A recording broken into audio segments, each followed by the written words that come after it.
While we were there, the first of the atomic bombs was dropped, and that was about the 6th, I think, of October, 6th of August.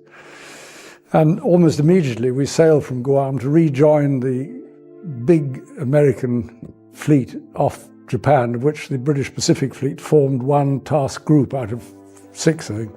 Princess Anne revealed a shocking secret about her father that no one wanted to believe. The palace denied it. The media called her a liar.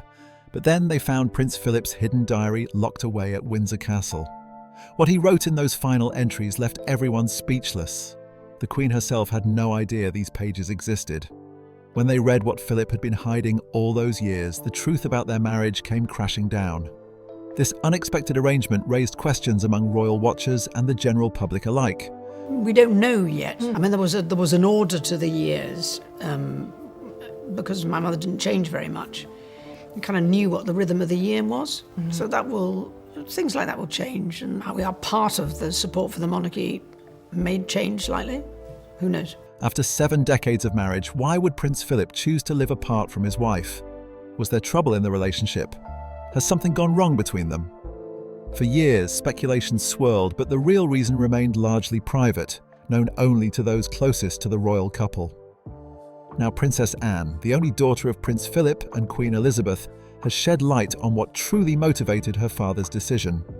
Her perspective, along with insights from her brothers King Charles and Prince Andrew, has helped the public understand the reality behind this unusual living arrangement. What many assumed might have been a sign of marital discord was actually something quite different, rooted in Prince Philip's personality and his needs after a lifetime of royal service. Princess Anne has always held a special place in her father's heart. Among all of Queen Elizabeth's children, she was widely considered to be Prince Philip's favourite. This wasn't just speculation or media gossip. Their relationship was notably different from the connections Philip had with his sons. There was an understanding between father and daughter that went beyond typical royal family dynamics. The bond between Princess Anne and Prince Philip was built on remarkably similar personalities. Both were known for being direct and outspoken, never afraid to say what they thought, even when it might ruffle feathers. They shared a certain bluntness that could sometimes come across as abrasive to those who didn't know them well. Neither had much patience for pretense or unnecessary formality, preferring straightforward communication over diplomatic niceties. This shared temperament meant they understood each other in ways that others in the family might not have. They were both stubborn and strong-willed, qualities that could make them difficult at times, but also gave them the determination to pursue their goals regardless of obstacles. Their sense of humour was another common thread, sharp and often sarcastic. They enjoyed witty exchanges and weren't afraid to tease each other or poke fun at situations others might take too seriously. Both Prince Philip and Princess Anne had little tolerance for what they considered foolishness.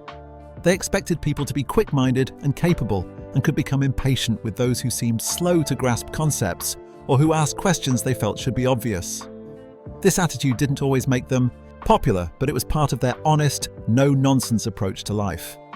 What truly defined their relationship, though, was their fierce loyalty to each other. Princess Anne could see no wrong in her father, and he felt the same about her. This doesn't mean they agreed on everything or never disagreed. Rather, it meant they had complete trust in each other's character and intentions. They could criticize each other playfully, offering observations or gentle mockery, but this was done from a place of deep respect and affection. There was never any malice in their teasing, only the comfort of two people who knew each other well enough to speak freely. This close relationship gave Princess Anne a unique perspective on her parents' marriage. While her brothers were often occupied with their own royal duties and personal lives, Anne paid attention to the dynamics between Queen Elizabeth and Prince Philip. She observed things that others might have missed, seeing past the carefully maintained, public image of the perfect royal couple. Growing up in the royal household, Princess Anne witnessed firsthand the reality of her parents' relationship. She saw the genuine affection between them, but she also understood the unique pressures and challenges they faced. The public saw carefully staged photographs and formal appearances where the Queen and Prince Philip smiled and fulfilled their duties. Anne saw what happened behind closed doors, the private moments that revealed the true nature of their partnership. Prince Philip confided in his daughter about some of the difficulties he experienced in his role as the Queen's husband. These conversations gave Anne insight that few others possessed. She understood her father's frustrations, his struggles to find his place within an institution that centered entirely on his wife and the personal sacrifices he had made over the decades. This knowledge became particularly important in later years when people began questioning why Prince Philip had chosen to live separately from the Queen. While outsiders speculated about problems in the marriage or interpreted the arrangement as evidence of a rift, Princess Anne knew the truth. She understood what her father needed and why he had made this choice. The relationship between Princess Anne and Prince Philip was also built on shared interests and values. Both were passionate about outdoor activities and had a deep connection to nature. They enjoyed physical pursuits and maintained active lifestyles well into their later years. This practical, hands-on approach to life set them apart from some other members of the royal family who were more inclined towards ceremonial and administrative duties. Prince Philip's influence on his daughter was profound. He encouraged her to be independent and to pursue her own interests rather than simply conforming to royal expectations. This guidance helped shape Princess Anne into the strong, capable woman she became, someone who carved out her own role within the royal family while maintaining her distinctive personality. Anne inherited her father's work ethic and commitment to duty. Like Prince Philip, she took on numerous charitable and organizational roles, working tirelessly without seeking excessive publicity or praise. She understood, as her father did, that royal duty was about service rather than privilege, about using their position to make meaningful contributions rather than simply enjoying the benefits of royal status. The understanding between them meant that Princess Anne was particularly well positioned to explain her father's decisions in his later years. She had spent a lifetime observing him, learning from him, and sharing experiences with him. When the time came to help the public understand why Prince Philip had chosen to leave Buckingham Palace, her voice carried special weight because of their close relationship. Princess Anne's willingness to speak about her father's choice reflects the deep respect and love they shared. She wanted people to understand that his decision wasn't a rejection of the Queen or evidence of problems in their marriage. Instead, it was about a man who had spent his entire adult life in service to the monarchy, finally taking some time for himself, making choices based on his own needs and desires rather than purely on duty and obligation. To truly understand why Prince Philip eventually chose to live separately from Queen Elizabeth in his final years, we need to go back to the beginning of their relationship. Their story started long before they became the Duke of Edinburgh and the Queen, back when they were simply a young prince and princess whose paths crossed by chance. Princess Elizabeth first encountered Prince Philip at a family wedding in 1934. At the time, she was just 8 years old, while Philip was 13. He was an exiled Greek prince, part of a royal family that had been forced to leave their homeland due to political turmoil. This first meeting was brief and unremarkable. There was no spark between the children, no hint of the romance that would eventually develop. They were simply two young people at a family gathering, too far apart in age and circumstances to take much notice of each other. 5 years passed before they met again, and this second encounter would prove far more significant. In 1939, Princess Elizabeth was 13 years old, and Prince Philip had grown into an 18-year-old cadet. The meeting took place at the Britannia Royal Naval College in Dartmouth, Devon. Elizabeth wasn't alone during this visit. She was accompanied by her parents, King George VI and Queen Elizabeth, along with her younger sister, Princess Margaret. The royal family had come to the Naval College for an official visit, planning to meet with cadets and attend various ceremonies. However, their plans were disrupted by an unexpected outbreak of mumps and chickenpox at the college. Due to concerns about the young princesses being exposed to these illnesses, the original schedule had to be changed. Instead of attending a chapel service as planned, the royal family spent time in the headmaster's house, safely away from the infected cadets. Prince Philip was one of the cadets who had not been infected by the viruses spreading through the college. He was asked to come to the headmaster's house to help entertain the young princesses during their extended stay indoors. What might have been an awkward or boring afternoon instead became a pivotal moment in royal history. Philip quickly grew restless while sitting around inside. He was an active young man, full of energy and athletic ability. He suggested to the princesses that they go outside instead of remaining cooped up in the house. Once outdoors, he began showing off in the way confident young men often do when trying to impress. He played croquet with skill and enthusiasm, jumped over tennis nets with athletic ease, and displayed a carefree, energetic spirit that captivated Princess Elizabeth's attention. For the young princess, who had lived a relatively sheltered life within the royal bubble, Philip's confidence and vitality were fascinating. He was different from the people she usually encountered, more natural and spontaneous. From that day forward, Elizabeth later admitted, she never looked at anyone else romantically. That afternoon at Dartmouth marked the beginning of her devotion to Philip, a commitment that would last the rest of her life. After this encounter, Princess Elizabeth developed what could be called a strong teenage crush on Philip.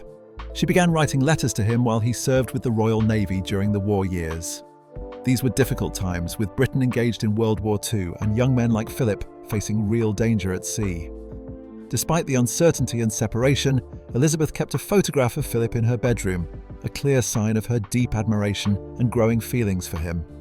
By 1946, Philip had returned from serving in the Pacific Theatre. His relationship with Princess Elizabeth had deepened through their correspondence, and when they saw each other again, it was clear their connection had grown into something serious. In June of that year, Philip proposed to Elizabeth on the grounds of Balmoral, the royal family's Scottish estate. In a letter dated from 1946, Philip expressed his feelings about their engagement. He wrote about being grateful to have survived the war and witnessed victory, to have been given the chance to rest and readjust to peacetime life. He described falling in love completely and without reservation, saying these feelings made both personal troubles and even the world's problems seem small and insignificant by comparison. His words revealed the depth of his commitment to Elizabeth and his optimism about their future together. However, not everyone shared their enthusiasm about the match. King George VI, Elizabeth's father, had serious reservations about the proposed marriage. His concerns were understandable from a father's perspective. He worried that Elizabeth was too young to make such an important decision. She had, after all, known very few men outside the royal circle. The king feared she might be settling for the first man who had captured her attention, without having the opportunity to meet others and make a more informed choice. Because of these concerns, the royal family kept quiet about Philip's proposal for quite some time. There was no immediate public announcement, no celebration of the engagement. Instead, they waited, perhaps hoping that Elizabeth might change her mind, or that time would clarify whether this match was truly right for the future queen. Beyond the king's personal concerns, there was also resistance to Philip within certain circles of the royal family and British establishment. This opposition might seem strange given that Philip was himself of royal blood. He was a direct descendant of Queen Victoria, which made him and Elizabeth third cousins. His royal lineage was legitimate and well established. However, despite his royal heritage, many people viewed Philip as unsuitable for the future Queen of England. Some thought he was too blunt and unpolished, lacking the refined manners expected of someone marrying into the British royal family. Others focused on his background, considering him too German or too Greek, and therefore not English enough to marry Princess Elizabeth. These attitudes reflected both the prejudices of the time and concerns about how the public would receive a prince with such mixed European heritage, particularly given the recent war with Germany. Elizabeth, however, was adamant. She had made up her mind about Philip and refused to consider anyone else. Her determination showed the strength of character that would later define her reign as queen. She was willing to stand firm against family pressure and social opposition because she believed Philip was the right person for her. It took a full year before the royal family finally agreed to move forward with the engagement. In July 1947, after Elizabeth had celebrated her 21st birthday and reached what was considered a more mature age for such a decision, a formal announcement was finally made to the public. Before the marriage could take place, Philip had to make significant personal sacrifices. He was required to renounce his Danish and Greek royal titles, giving up his position in the Greek royal family. He also had to convert to the Church of England, even though he had been baptized in the Greek Orthodox Church. These were not small requests. They meant abandoning important parts of his identity and heritage. Philip agreed to these conditions without apparent hesitation, demonstrating his love for Elizabeth and his willingness to do whatever was necessary to marry her. The Archbishop of Canterbury formally received Philip into the Church of England in October 1947. Additionally, Philip adopted a new surname, Mountbatten, an anglicised version of his mother's family name, making himself sound more British and acceptable to the establishment that had questioned his suitability. On November the 20th, 1947, Princess Elizabeth and Philip Mountbatten were married at Westminster Abbey in London. The ceremony was a grand affair, a moment of celebration for a nation still recovering from the hardships of war. After the wedding, they went to Broadlands in Hampshire, England, the home of Philip's uncle, Earl Mountbatten, for their honeymoon. At this point in their lives, neither Elizabeth nor Philip fully understood how dramatically their circumstances would soon change. Philip continued his career in the Royal Navy after the marriage, progressing rapidly through the ranks. He was talented and ambitious, with every expectation of a distinguished naval career ahead of him. A year after their wedding, they welcomed their first child, Charles. Their daughter Anne followed soon after. Philip's naval career was going well, and he was eventually posted to Malta. Princess Elizabeth travelled to be with him there while their children remained in England with caregivers. For a brief period, they enjoyed something resembling a normal life for a young married couple. They could be relatively ordinary, away from the intense scrutiny of life at the centre of the royal court. But this period of normalcy was not to last. In 1952, everything changed. King George VI, who had been ill for some time, died. He was only 56 years old, and his death came much sooner than anyone had expected. Elizabeth was just 25 years old when she lost her father. Philip was 30. Suddenly, Elizabeth's life was transformed. She was no longer simply a princess with time to grow into her future role. She was now the Queen, thrust into the position decades earlier than anticipated. And Philip, who had been building his own career and identity, now had to redefine his entire existence. He would not become king. That title was not available to him. Instead, he would have to figure out what it meant to be the husband of the Queen, living in her shadow, supporting her reign while setting aside his own ambitions and plans for the future. When King George VI died, Elizabeth and Philip were on a safari trip in Kenya. Philip was the one who had to deliver the devastating news to his wife that her father had passed away. Elizabeth understood immediately what this meant. Her carefree days were over. She was now Queen Elizabeth II, and duty would come before everything else, including her own desires and her family life. They returned to Britain right away, and Elizabeth's coronation planning began. However, while Elizabeth's title changed dramatically, Philip's title remained essentially the same. He was not given the title of King Consort. Instead, he became the Royal Consort, a supporting role with no clearly defined powers or responsibilities.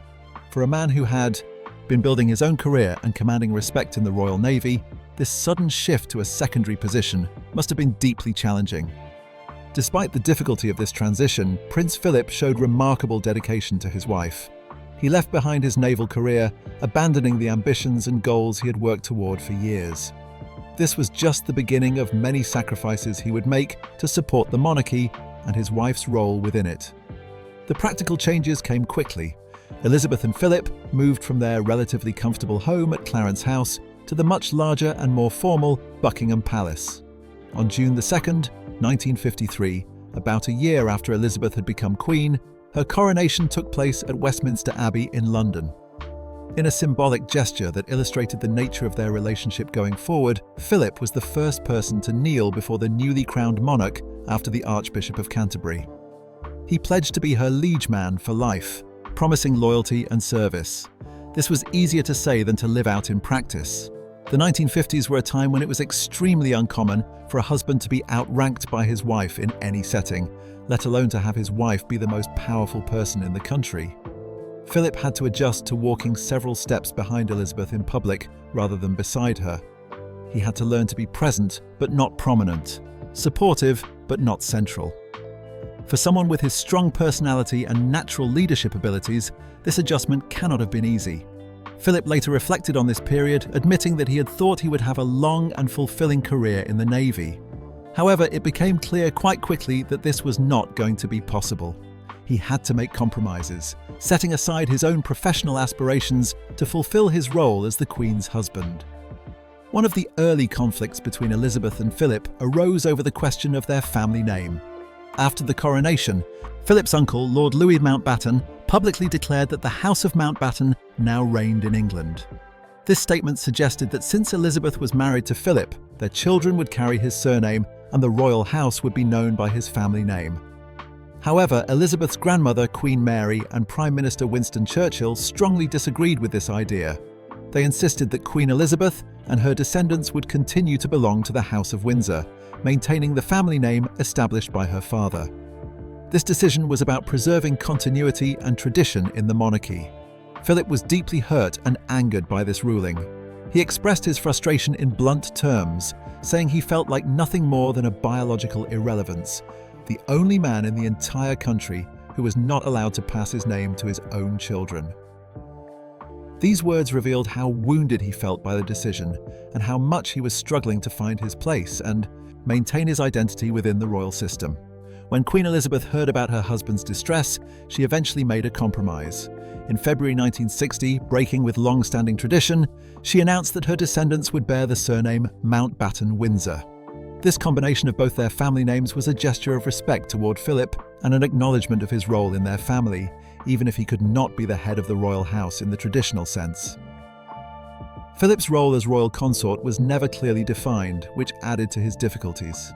He once told an interviewer that he was often perceived as a sort of displaced husband, someone without a clear function or purpose. When he asked what was expected of him in this role, people had no real answers.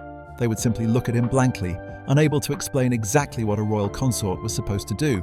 The position had existed before in British history, but not recently, and there was no clear blueprint for how Philip should conduct himself. Despite this lack of guidance, one thing was clear to Philip. His primary duty was to support his wife in whatever way he could. This understanding became the foundation of his approach to royal life. While it went against his natural inclination to lead and take charge, he committed himself to this supporting role with genuine dedication. Philip channeled his energy into modernizing the monarchy. He worried that the institution might become outdated and irrelevant, turning into nothing more than a museum piece if it did not adapt to changing times. However, his ideas for reform often met resistance from traditional courtiers and advisors who wanted to maintain established practices exactly as they had always been. One of Philip's most significant contributions was advocating for Elizabeth's coronation to be broadcast on television. Many in the royal household opposed this idea, arguing that it would be inappropriate to present such a sacred ceremony as if it were entertainment. Philip disagreed. He believed that allowing the public to witness the coronation would strengthen the connection between the monarchy and ordinary people. He was proven right when more than 20 million people tuned in to watch the televised ceremony, a huge audience for the time.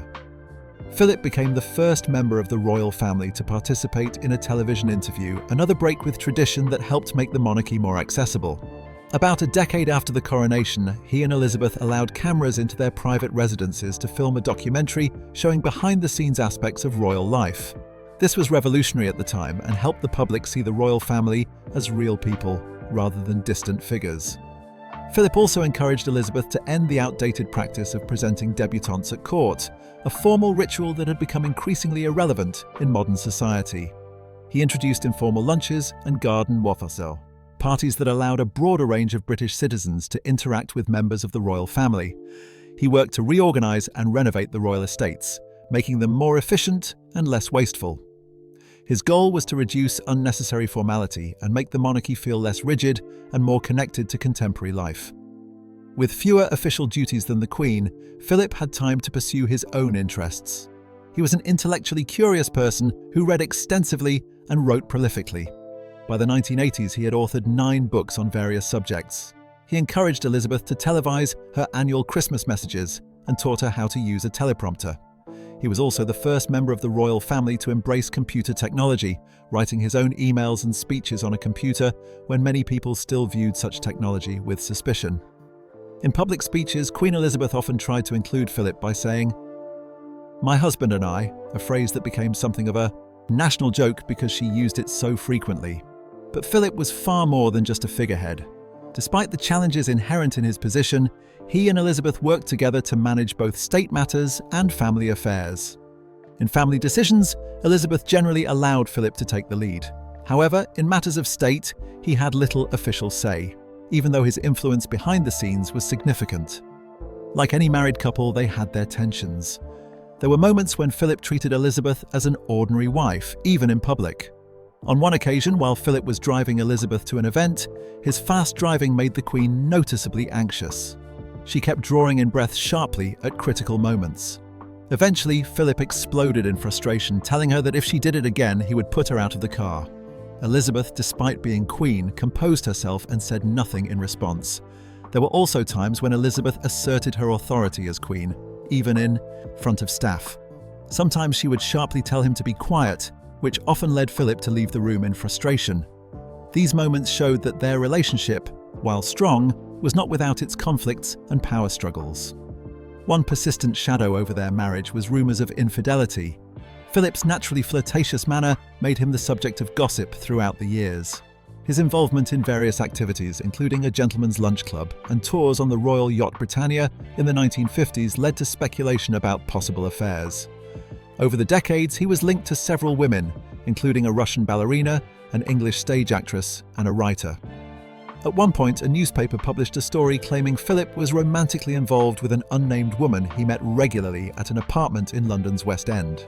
The palace firmly denied the story and dismissed any suggestion of problems in the marriage. Philip himself addressed the rumours with characteristic sarcasm, pointing out that he never went anywhere without police escorts, making secret affairs practically impossible. However, some royal biographers suggested that Philip had simply learned to be more discreet over the years, conducting any flirtations within elite social circles that were unlikely to expose him to tabloid scrutiny. Despite decades of rumours and speculation, no affair was ever confirmed. What remained consistently clear was Philip's devotion to Queen Elizabeth. During their 50th wedding anniversary, Elizabeth publicly described Philip as her strength and support throughout all their years together. They went on to celebrate their diamond and platinum anniversaries, with Elizabeth always expressing gratitude for his unwavering loyalty and love. Whatever challenges they faced privately, they presented a united front and maintained a partnership that lasted over 7 decades.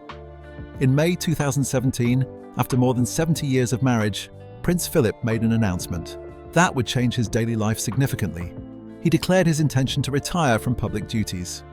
This decision came after decades of supporting Queen Elizabeth and representing the monarchy at countless events around the world. At 96 years old, Philip felt it was time to step back from the demanding schedule of royal engagements. His retirement became official on August 2, 2017, when he attended his final royal engagement with the Royal Marines. Buckingham Palace released a statement explaining that the Duke of Edinburgh would no longer undertake public engagements, though he might choose to attend certain events alongside the Queen if he wished. In practice, however, these joint appearances became quite rare. Philip had other plans for how he wanted to spend his remaining years. After retiring, Philip moved from Buckingham Palace to Wood Farm, a cottage on the Sandringham estate in Norfolk. This property had historical significance within the royal family. It had been the home of Prince John, the youngest son of King George V and Queen Mary, who had suffered from epilepsy. John had lived there in quiet privacy with his devoted nurse until his death at age 13 in 1919. The cottage was modest by royal standards, far smaller and less formal than the palaces Philip had called home for most of his adult life. The move to Wood Farm was not meant to be permanent initially, but what started as a short visit gradually became a more lasting arrangement. Philip had made his intentions clear in a 2011 interview when he was 90 years old. He said simply that he wanted to enjoy himself. While he did not retire for another 5 years after that statement, the sentiment remained the same. After a lifetime of duty and service, he wanted time to himself, freedom to pursue his own interests without the constant demands of royal obligations. This decision had the full support and approval of Queen Elizabeth. She understood better than anyone how much Philip had sacrificed throughout their marriage. She knew he had given up his naval career, his independence, and many of his personal aspirations to support her reign. If he now wanted some peace and privacy in his final years, she was not going to stand in his way. The Queen recognized that her husband deserved this time for himself. However, when Philip first arrived at Sandringham to begin his retirement, he was surprised and somewhat dismayed to find a full staff waiting for him. There were cooks, telephone operators, and various other palace employees ready to serve him. This was not what he had in mind. Philip wanted simplicity and quiet, not the elaborate infrastructure of royal household management. Despite his initial horror at the arrangement, he settled in and made the best of the situation, ensuring that his time at Wood Farm was spent as he wished. The privacy and freedom of Sandringham allowed Philip to enjoy activities he loved. Carriage driving became one of his favourite pastimes. He had taken up this hobby after arthritis in his wrists made it impossible for him to continue playing polo, a sport he had enjoyed for many years. Carriage driving offered him both physical activity and a connection to horses, though it was less demanding than polo. He found it relaxing and spent many hours driving around the estate. Eventually, as his strength declined, he had to give up even this activity because he could no longer control the horses safely. Philip also enjoyed painting watercolours during his time at Wood Farm. This quieter pursuit allowed him to express his creative side and spend time observing the natural beauty of the countryside around him. He was an avid reader as well, preferring history books to novels. He would often discuss what he had read with friends who visited, engaging in the kind of intellectual conversation he had always valued. Driving his own car was another freedom Philip cherished at Sandringham. However, in January 2019, this came to an abrupt end when he was involved in a car accident near the estate. Philip pulled out onto a main road and collided with another vehicle. While Philip himself was not seriously injured, despite his Land Rover flipping over, the driver and passenger in the other car were hurt. The incident raised concerns about whether someone of his age should still be driving on public roads. Philip apologized for the accident, and 3 weeks later he voluntarily surrendered his driving license. This was a difficult moment for him, as driving had represented independence and freedom. However, he was still permitted to drive on private estates, and he was spotted behind the wheel at Windsor Castle a few months later in April 2019, showing that he was not quite ready to give up all mobility. The arrangement at Wood Farm meant that Philip and Elizabeth spent extended periods apart. They had been together almost constantly for 7 decades, and now they were living separately for much of the time. However, this did not mean they were disconnected. They spoke on the phone daily, sharing details about their days and staying involved in each other's lives. Queen Elizabeth also visited Wood Farm regularly, and other family members came to spend time with Philip as well. Despite his retreat from public life, Philip did attend some important family occasions. He was present at several significant royal weddings in 2018, including those of Prince Harry, Princess Eugenie, Lady Gabriella Windsor, and Princess Beatrice. These appearances showed that while he had stepped back from official duties, he remained engaged with his family and willing to participate in major events. As Philip lived into his late 90s, he experienced the inevitable losses that come with great age. Within a single year, he lost 3 close friends. More people he had known for decades continued to pass away, including his valet who had served him for 40 years. These losses were difficult, reminding Philip of his own mortality and the fact that he had outlived many of his contemporaries. Despite these challenges, Philip remained remarkably healthy and physically capable for someone approaching 100 years old. However, his short-term memory began to decline, a common effect of aging. As his 100th birthday approached, others were excited about the milestone, but Philip himself was not looking forward to it. He disliked excessive attention and fuss, preferring to avoid the elaborate celebrations that would inevitably accompany such a significant birthday. Philip continued to travel between residences during this period. He spent time at Windsor Castle during Easter and on weekends, and he sometimes went to Broadlands with Queen Elizabeth. However, his visits to Balmoral, the Scottish estate he had once enjoyed greatly, became shorter in his final years. In both 2019 and 2020, he cut his visits short and returned to Wood Farm, preferring the familiar comfort of his Norfolk retreat. 2020, Queen Elizabeth accompanied Philip to Sandringham for a visit, and Prince Charles came to see them there, representing a reversal of the usual family dynamics. However, these visits were typically brief because the Queen still had state duties requiring her presence elsewhere. Then something unexpected happened that brought Elizabeth and Philip back together for an extended period. The COVID-19 pandemic arrived in early 2020, and by March, Britain was in lockdown. Prince Philip joined Queen Elizabeth at Windsor Castle, entering what palace staff jokingly called their bubble. They isolated themselves there together, keeping in touch with family members through video calls on platforms like Zoom. On July 22, 2020, Philip made what would be his final public appearance. He stepped into the quadrangle at Windsor Castle to participate in a ceremony where he handed over his position as Colonel-in-Chief of the Rifles to the Duchess of Cornwall. This was the last time he appeared before. Cameras, a quiet ending to his decades of public service. In January 2021, both Philip and Elizabeth were vaccinated against COVID-19 by a household doctor at Windsor Castle. However, the following month, Philip was admitted to King Edward VII Hospital as a precautionary measure after feeling unwell. The public was told he had walked into the hospital unaided, but concern grew about his health. Buckingham Palace later confirmed he was being treated for an infection. Philip also underwent a successful heart procedure before being discharged and returning home. After his return to Windsor, talk began about how his upcoming 100th birthday would be celebrated. However, Philip showed little enthusiasm for the milestone. Perhaps he sensed what was coming. 3 weeks after leaving the hospital, on the morning of April 9th, 2021, Prince Philip died peacefully at Windsor Castle. He was 99 years old, just weeks away from his 100th birthday. Queen Elizabeth was by his bedside when he passed. The palace announced that his death had been peaceful. Elizabeth later admitted that his passing left an enormous emptiness in her life. Philip's funeral took place on April the 17th, 2021, at St George's Chapel, Windsor Castle. Due to COVID-19 restrictions, it was a much smaller affair than would normally have been held for someone of his status. He was temporarily interred in the royal vault alongside 25 other coffins, including that of King George III. Philip's last will and testament was not made public. The decision was made to seal it for at least 90 years to protect the dignity and standing of the Queen and the royal family.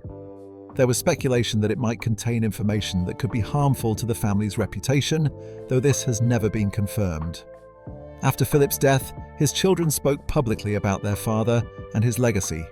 Princess Anne described him as her teacher, her supporter, and her critic. She expressed deep admiration for him and said she hoped to follow his example of a life lived in service to others. She particularly valued his ability to treat every person as an individual with their own skills and worth. Anne also acknowledged the crucial role Philip had played in supporting Elizabeth when she became queen at such a young age, helping her navigate the challenges of monarchy with confidence. Prince Charles paid tribute to his father's 7 decades of remarkable devotion to the Queen, the royal family, and the Commonwealth. He admired Philip's dedication and the extraordinary energy he maintained throughout his life in supporting his mother and fulfilling his duties. Prince Andrew spoke of family moments and described Philip as a father who treasured time with his loved ones, emphasizing the personal side of a man who was often seen primarily in his public role. About a year after Philip's death, Queen Elizabeth spoke of him publicly, mentioning the deep affection she and Philip had always felt for Scotland and how much she missed him. Her words reflected the profound bond they had shared. On September 8, 2022, a little over a year after Philip's passing, Queen Elizabeth II died at Balmoral Castle at the age of 96. She was laid to rest beside her beloved husband at the King George VI Memorial Chapel at Windsor. Even in death, they remained together. Their separation at Wood Farm now ended permanently. After spending their final living years apart, they were reunited in their final resting place, together once more for eternity.